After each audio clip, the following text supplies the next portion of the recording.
welcome back to my channel. Today, we'll be discussing Hand in Hand by Ayu Sakumoto. Now before we get started, there will be spoilers, so if you don't want to be spoiled on this manga, go ahead and click off now. No worries, I'll catch you next time. Now for those of you left behind, let's go over some content warnings. There may be references to harassment, stalking, obsession, sexual assault, and victim blaming, as these things do appear in the manga. Now, if that's your level of spice, let's go ahead and get started. Now as always, let's start with a quick synopsis. Yuasa is beautiful, which has become more of a curse than anything else. Yuasa can't make real connections with most people as they only see him for his good looks and nothing else. So he's cultivated a close group of 3 friends and doesn't go beyond that unless he has to for school or work. While in the library, he ends up brushing hands with a freshman named Satoru, a jewelry craftsman. There's nothing remarkable about the situation, and Yuasa fully expects that any interest Satoru has in him is rooted solely in Yuasa's looks. To his surprise, though, Satoru couldn't care less about Yuasa's face. Instead, Satoru only cares about Yuasa's hands, which he dubs his ideal dream hands.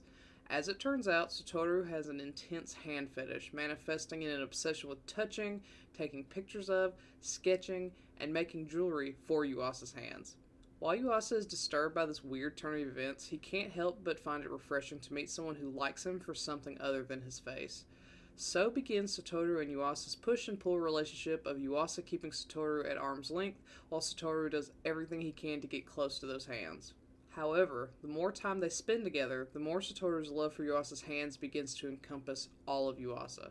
Will Yuasa be able to accept Satoru's evolving feelings, or will he run away in fear of another superficial relationship? So to start out with, this is so cute.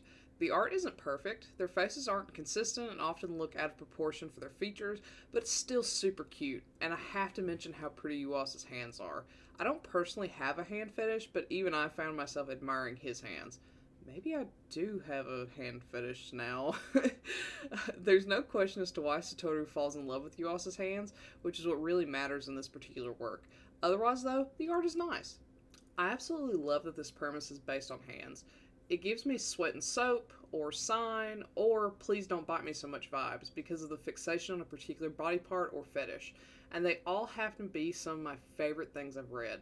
I love when a piece hones in on something so specific like this, and this one is incredibly successful since Satoru is a jewelry craftsman who wants to focus on designing and creating rings.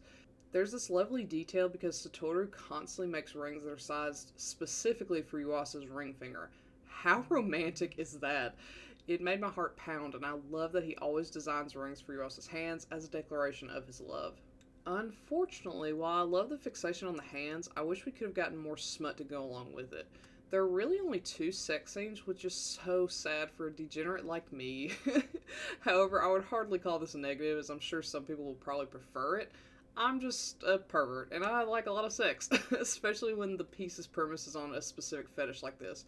I could read a book that was 100% smut and not be bothered by it, if that tells you anything. While I do wish there were more scenes, the scenes we do get are awesome. As expected, hands play a huge role in any of the play they do, and it's so fun to see Yuasa get jealous of his own hands. It was so cute but so sensual as Satoru constantly showed affection to Yuasa's hands during sex. There was something so intimate and passionate about that, and it made it all the more romantic when he turned his attention away from Yuasa's hands to other parts of his body. Also, Satoru is major daddy vibes. He doesn't give off that energy for 90% of the manga, but when he takes off those glasses or focuses in on his work, he becomes a sex magnet. Love it! With all that being said, this is an enjoyable one.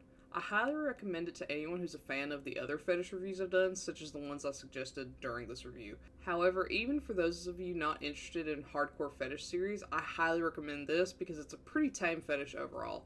It's super intimate, very romantic, and not overtly smutty for those who would prefer something tamer. It's a solid piece, and I'm so glad I read it. So, have you read Hand in Hand? If so, what do you think? Do you agree with my assessment? Do you not? Let me know and comment below. Otherwise, I'll catch you next time. Bye!